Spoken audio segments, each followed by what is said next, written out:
Okay, this is kind of part two to the one about the broken spindle. Okay, this is that bar I was telling you about that needed to be there, and it was dangerous if it wasn't. I just welded it back on. I've got to be careful I don't touch this because it's still hot.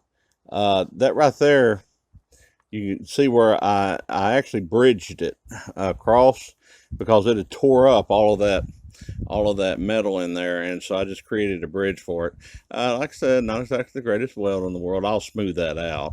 I don't want it catching grass, but then I had to weld it on that side.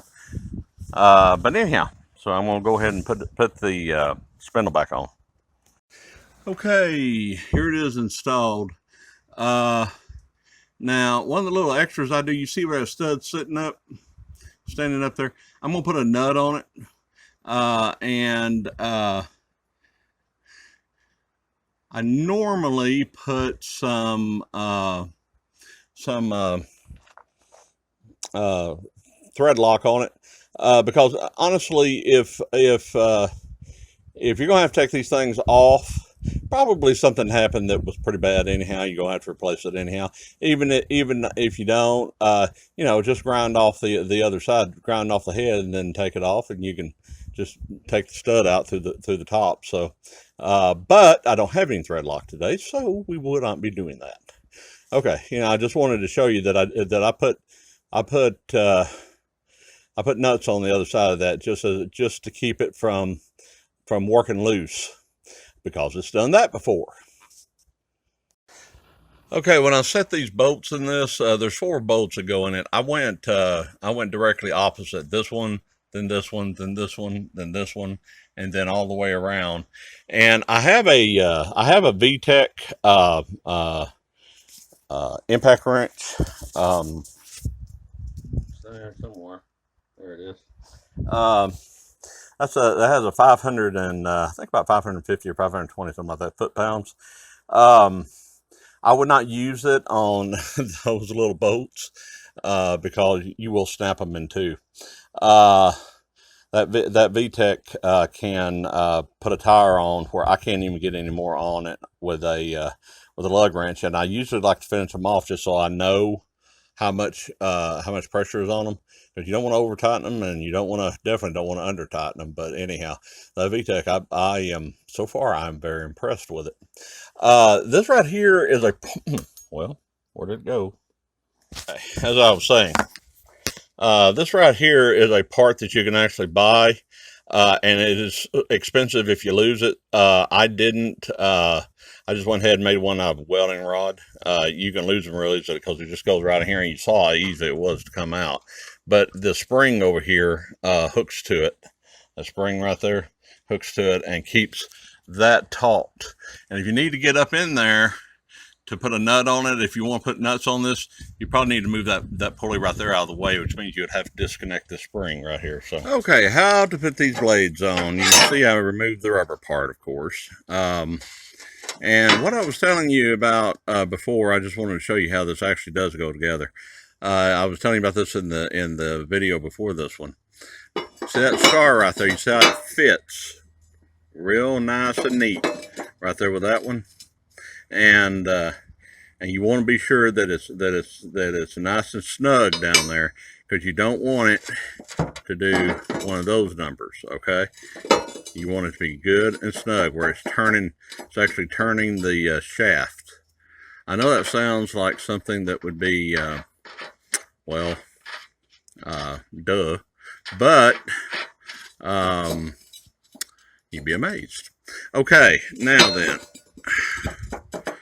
It doesn't really want to go too well, does it? But it's going to go. It's going to go because we have the VTech 500 and whatever foot-pounds. You see what I just did? I hit that blade. I'm going to have to make sure it's back in place. This one here, it has, let's see if I can get in there. It has 3 settings on it. 1, 2, and 3, and 3 is the strongest. And what I'm going to do is I'm going to make sure that this is on 3, because we want this thing to be very tight. We don't want that thing flying out of there. So I'm going to go ahead and put it on, and I have to have my hands free, so hang on. Kind of an afterthought, something I wanted to show you. You see that nut right there? If you look at the how tall that nut is, it looks exactly like the one that goes on the pulley, and it will fit the pulley.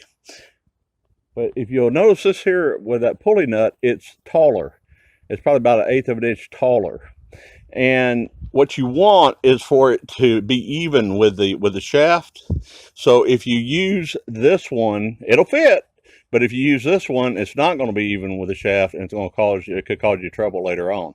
So so you want to use the one that's actually shorter, that actually goes for the blade. Okay, now one of the things about putting on blades, always remember, cutting side goes down, ridge the bent side goes up. Okay, because you want this to cut the grass. You want this to throw the grass back up in there to be taken out of the way and recycled, or whatever it is that your blades are set up to do. All right, well that's pretty much a wrap on this. On that weld situation, this is a, I'm sure it's cool.